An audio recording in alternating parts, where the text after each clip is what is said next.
ideas come from everywhere. A lot of people will say, well, how do you get the idea for Google Maps or the Google Toolbar? Where did it come from? And the answer is, in an environment like Google, ever since the company was small, even till now when it's really large, we expect everyone to have ideas. Our engineers come up with ideas, some things come top down, some ideas come from our users. And it's interesting because when you look at the myriad of different products Google's released, we actually have examples of almost all of the above.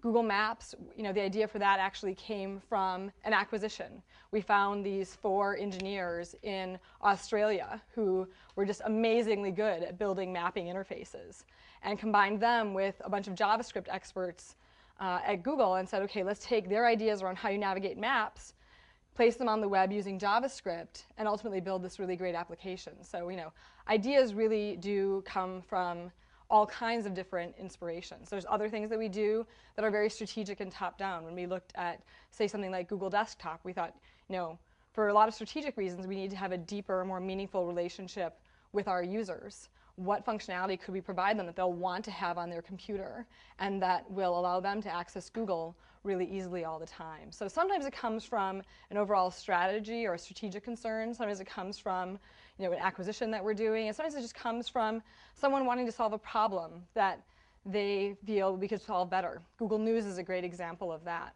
There was an engineer named Krishna Bharat, and he was a news junkie. And after September 11th, he found himself really consumed with reading news. And he found he had the same pattern every day. He would go and visit his favorite 15 news sites, and he would try and find the same story about anthrax all throughout the different stories to get all the different perspectives and get the maximum amount of information. And after he did this for about a month, he thought, well, this is kind of silly because he's like, I work at a search engine, and I actually could probably crawl all this data. And I could also, he's actually an expert in artificial intelligence, and he thought, I could cluster things. So he built this little script that crawled his favorite 15 news sites, gathered up all the news, and then clustered it. So it would actually group the stories he wanted to read together.